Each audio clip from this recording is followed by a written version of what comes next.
There is a final phase, subtle and sacred, where all your efforts converge, not in force, but in flow. This phase is called integration. Integration is not a task you perform. It is a state you enter. It is what happens when the mind, the body, the emotions, and the environment are no longer at odds but move in unison, under one governing identity. It is the stage beyond conscious effort, where transformation ceases to be something you do and becomes who you are. This is the destination, when the internal shifts have anchored so deeply that they are no longer practices, but patterns. Not something you remember to do, but how you naturally move. Integration is when the new man becomes the default man. But you must understand, integration is not automatic. It is not promised. Many initiate change, many affirm identity, many install rituals, and yet few reach integration. Why? Because they stop too soon. Because they measure transformation by the fire of the beginning, not the silence of the embodiment. Because they believe the work is finished when the first fruits appear, unaware that the roots have not yet taken full hold. Integration begins when you stop reaching for the old self. It begins when you stop checking in to see if it's working. It begins when the question fades and the knowing settles, and that knowing must be protected. So how do we foster this sacred state? You begin with acceptance. True acceptance of the new identity.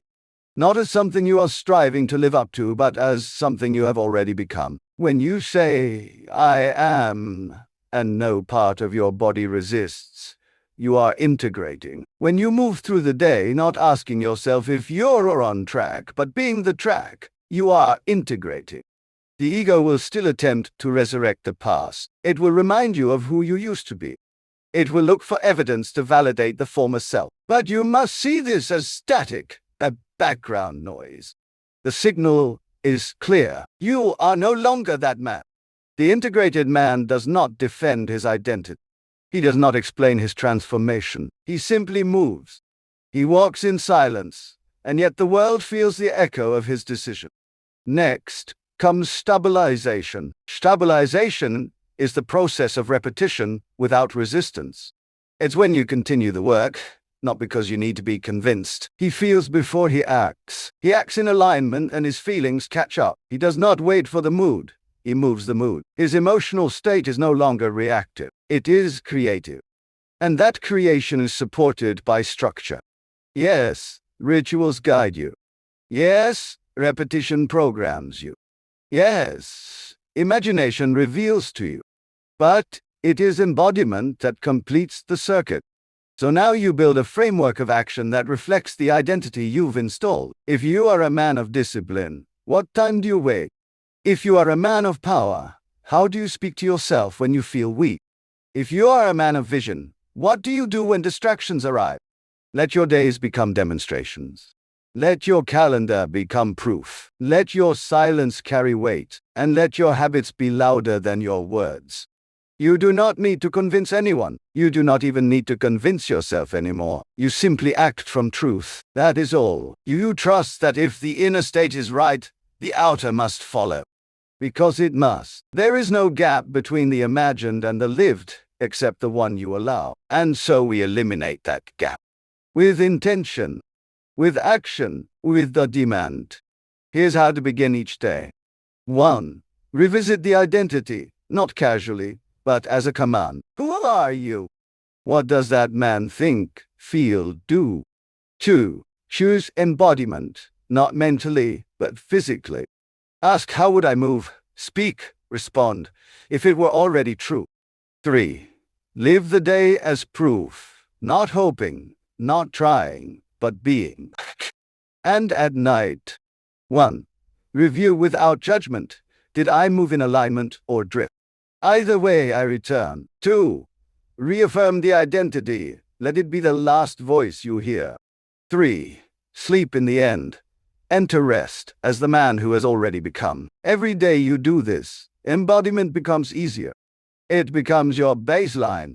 It becomes who you are when you're not thinking. And that, my friend, is the secret. When your identity lives in your breath, when your truth is embedded in your nervous system, when your body acts before your mind doubts. That is when the world shifts. Not because you shouted louder, but because you became undeniable. You have imagined, you have spoken, you have decided, you have repeated, you have built ritual. Now walk it, embody it, and let the world adjust. There is a moment, quiet and often missed, when a man's future is born. It is not in the excitement of achievement or the celebration of arrival. It is in the simple, silent instant of decision. A decision made without fanfare, without applause. A decision made alone in the sanctuary of one's own consciousness. This is the concept we now expand. Decision, not as a single choice, but as a spiritual law. Not as a task, but as a technology. You must come to understand decision as more than preference. It is more than a to-do. It is more than mental agreement. True decision is an alignment of will, imagination, and belief. It is an energetic pivot, a shift in identity, a creative act. And it is the birthplace of all manifestation. To decide is to close the door on every other version of yourself. It is to step beyond potential and into embodiment. It is not to entertain possibility, but to become inevitability. Decision is the invisible switch that turns the unseen into the seen. And so long as you remain in indecision, you remain in delay. For the universe does not move until you do. A true decision is final. It does not ask for consensus. It does not wait for comfort. It does not need to feel good. It simply is. And once made, the entire cosmos conspires to reflect it. Let this be clear. Life does not respond to your wishes. It responds to your direction. You are not waiting for life to give you permission. Life is waiting for you to make a decree. So, how do you do this? How do you move from being a man who wanders to a man who commands? First, by understanding that the power of decision lives in the present moment. Not in the next plan, not in the next course, not in the next external breakthrough. Right here, right now. You must declare your identity from this moment, not when the bank account looks different, not when you feel confident, not when you're surrounded by support, but now, when it's quiet, when it's hard, when only you can hear yourself. Because what you decide in silence is what echoes in result. Start with clarity. Define who you are becoming with precision, not vaguely, not with nice words. Write it out. Say it aloud. Not what you hope to become. What you are. Present tense, full embodiment. Then hold that decision like a sword. Guard it. Walk with it. Let it cut through distraction and confusion. Let it defend you against the voice of the old self that will surely rise up to bargain. The old self will tell you to wait. It will ask, are you sure? It will say, let's see how things go. Do not entertain it. That is a language of drift. You do not drift anymore. You decide, and with each decision you become. Understand this. Every man is creating from a decision, either consciously or unconsciously. The man who does not decide still decides. He chooses by default, by repetition, by fear, by passivity, and his world reflects it with precision. So choose deliberately. Choose your thoughts. Choose your emotions. Choose your response. Choose your identity. And once chosen, walk in it without apology. This is the new discipline. To make the decision once and build the world around it. No waffling, no toggling, no waiting to see how you feel. Your decision is your compass. Your emotion is not. This means you will no longer seek alignment by feeling. You create alignment through ritual, repetition, and action. You do not wait to feel like the man. You act like the man until the feeling aligns. This is not fake. This is formation. Repetition is not pretending. Repetition is programming. Every time you speak your decision, you anchor it. Every time you act from your decision, you reinforce it. And eventually, what was once unfamiliar becomes your new standard. Now you must remove the habit of renegotiation. The man you used to be checked in daily with doubt. He wanted proof. He asked the world to validate his steps.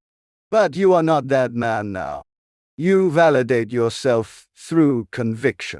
When the storm comes, when the crowd fades, when the goal feels far, you do not flinch. You return to your decision. You hold it like sacred scripture, and the world yields. Because when you decide with faith, you do not need immediate evidence. You know the law, and the law is exact. Assumption, when persisted in, becomes fact. So decide now, and then stop deciding. Make the decision once, and spend the rest of your days aligning. This is how the great ones live. Do not wake up and decide who they are. They wake up and live who they already decided to be. They do not debate their standard. They install it. They do not ask if it's possible. They move as though it already is. And when the world questions them, they are unmoved, because they answered the question within themselves long ago. So answer it now. Who are you becoming? What decision must be made that you've delayed? What identity have you flirted with but never embodied? Decide, and then back it with everything you have. Let your schedule reflect it. Let your posture express it. Let your tone carry it.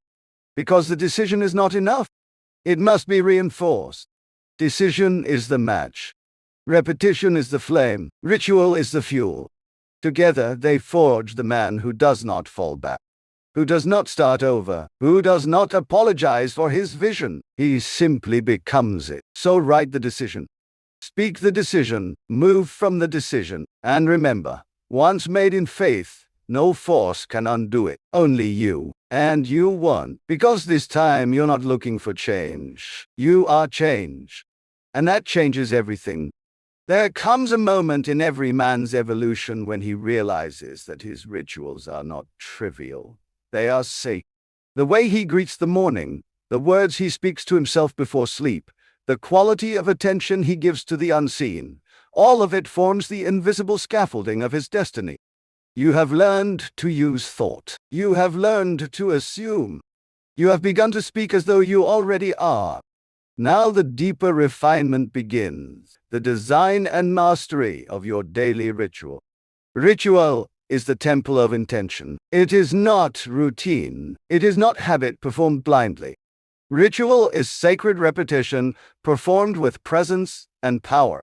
It is how you prove to the universe, not with desperate effort, but with calm certainty, that you are who you say you are. Understand this. The universe does not respond to your desire. It responds to your pattern. You may wish for wealth, power, peace, purpose, love. But if your day is lived in chaos, your inner state consumed by reaction, your emotions swayed by every breeze of opinion, your wishes unsupported. Ritual is how you align yourself with the vision you hold. It is the demonstration that your identity is no longer a passing thought. It is a pattern lived. So let us refine the structure. Your morning is your throne. From the moment you open your eyes, you declare your dominion. Before the world has a chance to speak, you speak. And you speak not to the world, but to yourself. This is the first ritual. Wake with stillness, not with distraction, not with scrolling. Sit, breathe, remember who you are, and begin your inner script. I am the architect of my life. I assume the highest version of myself. I see with clarity. I act with purpose. I live with power. You do not say this once. You repeat it, slowly, deliberately, until your body feels it, until your heart echoes it, until you rise with the calm conviction of a man who does not need evidence, because he is the evidence. Next, you enter the temple of visualization, not as a fantasist, but as a craftsman. You see the scene, the life already yours. You walk in it. You touch the door handle. You see your hands at work. You watch the way people respond to you. You let the moment become more than mental. You make it emotional, spiritual, real. You can. Let yourself feel it until your nervous system begins to believe it. And now the body, the temple must be strengthened. Movement is not for image, it is for integrity. You move with vigor. You push your limits. You breathe into discomfort.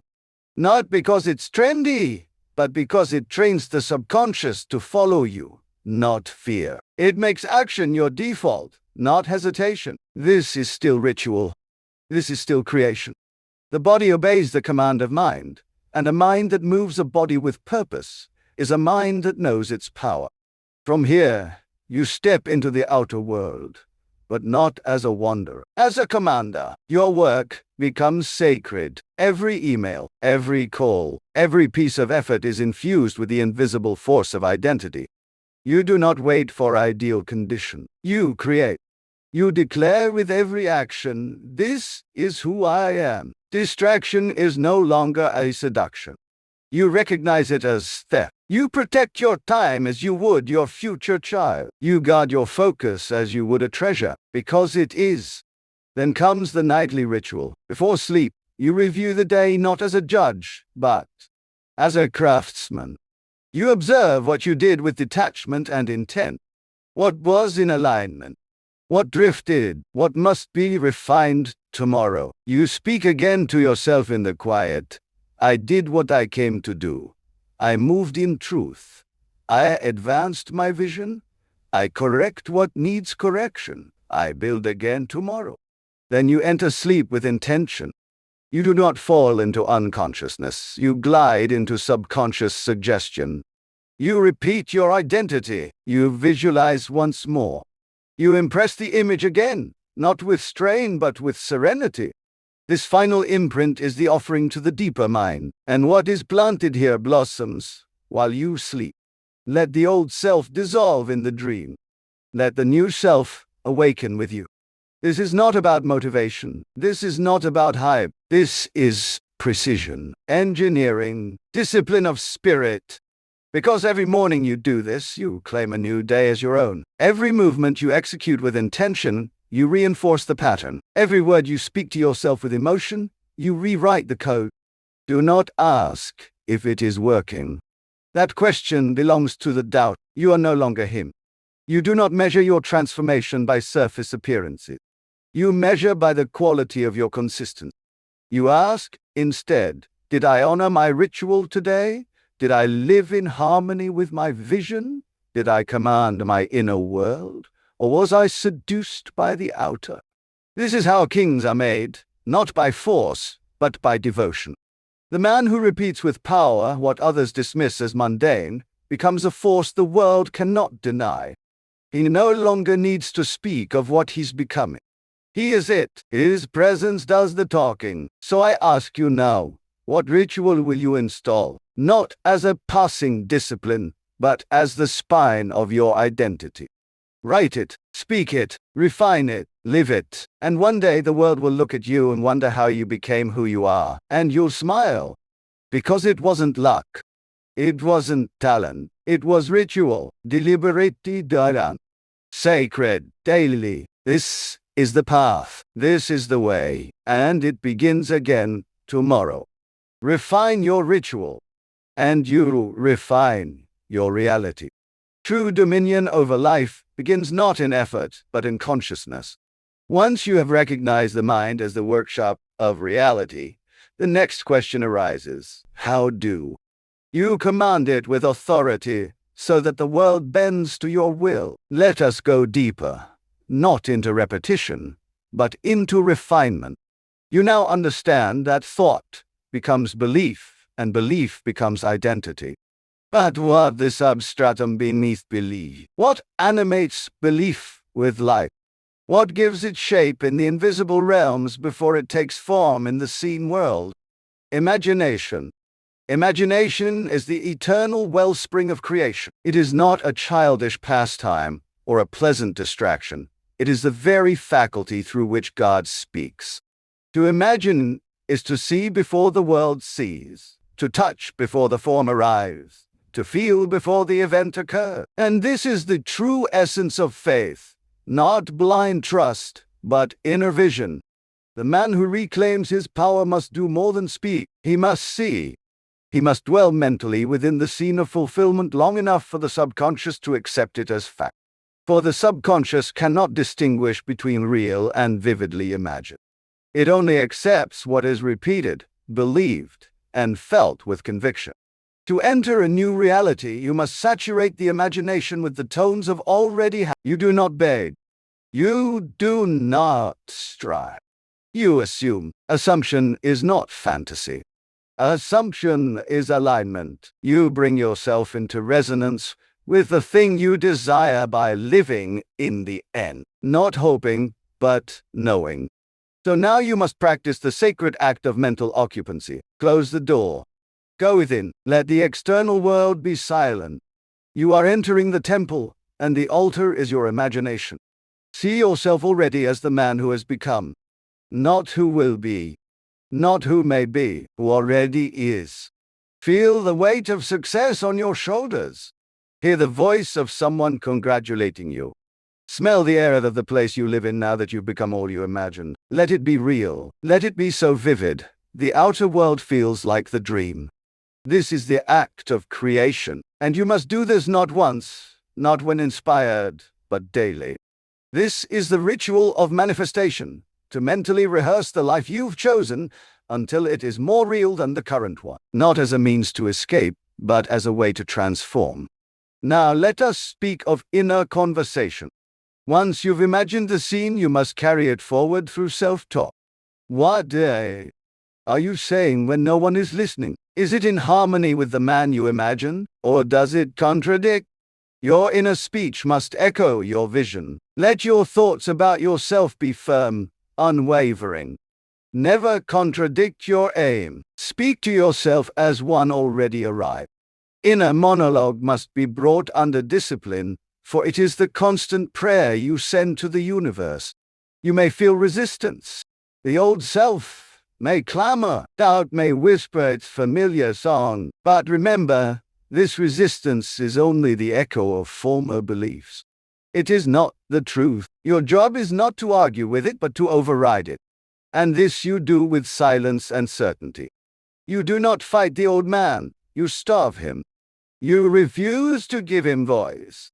Every time you reaffirm the new identity in your imagination and speech, the old self weakens. The new self becomes dominant. There will come a moment, and it always comes, when something shifts. The thing you used to affirm begins to feel natural. It no longer feels like you are pretending. You are simply being. This is the moment the seed has taken root. And from that point forward, it is only a matter of time before your world mirrors your assumption. Remember, imagination is not a technique. It is the cornerstone. The world you see is only the shadow cast by the light of your inner vision. If you would change the shadow, you must change the flame. Alter the image within, and the outer must conform. There is no other way. All change is spiritual. All transformation begins in the unseen. You may say, but I am surrounded by contrary facts. And I say, ignore them. Not in denial, but in defiance. You are not ignoring reality. You are redefining it. Your assumption, when persisted in, will harden into fact. This is the law. It is not your job to know how, only to know that it is done, that it is real, that you have assumed the feeling of the wish fulfilled, and the law must answer. Imagination, then, is your workshop. Self-talk is your reinforcement, and emotion is your seal. When these three are aligned, the subconscious yields. The world obeys. So stop wondering if it's worked. Stop asking if you're doing it right. If you can feel it, if you can believe it, if you can persist in it, it is working. Let this be your daily rhythm. 1. Reprogramming. 2. Enter the scene of fulfillment. 3. Hear your inner voice speak from the new identity. 4. Return to the world as though your prayer has already been answered. This is not delusion. This is devotion. Devotion to the truth that what you assume with faith must come to pass. Be consistent. Be disciplined. Be still and know that you are the cause. Now go. Assume the end. Walk in it, speak from it, and soon you shall see it. This is the law. This is your power. This is your birthright. What if the reason you feel stuck is not because of anything you've done, but because the thoughts you've accepted were never truly yours? What if that inner voice that second guesses, that hesitates, that repeats doubt, isn't yours at all, but a residue of other people's impressions, stamped into your mind since childhood? And what if the only true liberation begins with the reclamation of your own mind? This is not a lecture. It is a mental awakening, a resurrection of self. But it only works if you persist with me, not casually, but consciously. Every word is an instrument. Every idea, a seed. This is not inspiration. It is incarnation, a new version of you born not over months, not in stages, but right now. The origin of all power lies in the mastery of thought. Your mind is not a mirror. It does not reflect reality. It magnetizes. Every experience drawn to you is molded by the thoughts you persist in. If you do not command your thoughts, they will be commandeered by fear, by distraction, by the world's noise. You see, most people are not creating. They are reacting. Not living with intention, but by memory. Their thoughts were never chosen, their desires never examined, their goals borrowed. And so they wonder why the victories they gain feel hollow. But here's the unshakable truth. You become what you contemplate. This is law. A thought repeated with emotional intensity becomes a belief. A belief expressed through action becomes a habit. A habit performed often enough sculpts your identity. If you seek transformation, not fleeting but final, it begins not in the body, not in habit, but in thought. Be merciless with what you allow to grow in your consciousness. Do not entertain frailty. Do not dwell in indecision. Do not scroll your mornings away in aimless distraction and expect strength to follow. Train the mind as an athlete trains the body, with intention, with repetition, with focus. First task, determine the man you are becoming. Not later, not tomorrow. Now, fix that image and persist in it. This decision is the genesis of all dominion. The world does not rise to meet your fantasies. It rises to meet your standard. You are not here to respond to life. You are here to direct it, to mold it with your awareness. Every grand structure, every empire was once invisible, a thought held in unwavering faith. You must see your mind as sacred, a holy space, and every thought a brick. You are either building a sanctuary or a prison. This is not poetry. It is spiritual law. If you do not master your mind, you will never master your life. Now draw the line. No more drifting. No more inherited limitations. You are the architect. Choose your thought. Repeat it with fire. Let your actions follow. Let the world reshape itself to your mental image. And stay with me, because the deeper we go, the more resistance arises. That resistance is proof. You are not watching. You are transforming. Your mind is a workshop, and your dominant thoughts are the blueprint. From the moment you wake until the moment you sleep, that workshop labors, producing belief, action, outcomes. If the blueprint is fear, it builds hesitation. If doubt, it manufactures excuses. But if your blueprint is vision, repeated with strength and passion, your reality reshapes accordingly. You don't act on truth. You act on belief. And belief is repetition. That's why two men can face the same crisis. One rises, one collapses. The difference? Programming. The subconscious mind does not critique. It accepts. Whatever you repeat with emotion, it calls truth. So, what have you accepted? What have you rehearsed so long? It became your identity. I always fail. I am undisciplined. I don't have what it takes. You didn't choose these. You rehearsed them. Now they run quietly in the background, not because they're true, but because they're familiar. Understand this. The subconscious mind obeys dominance, not reality. If fear is dominant, you live small. If power is dominant, you expand. This is why your inner conversation is everything. What you whisper in silence becomes your way of life. But because it is who you are, you still wake early. You still rehearse your vision. You still execute your rituals. But now there is no doubt, no drag.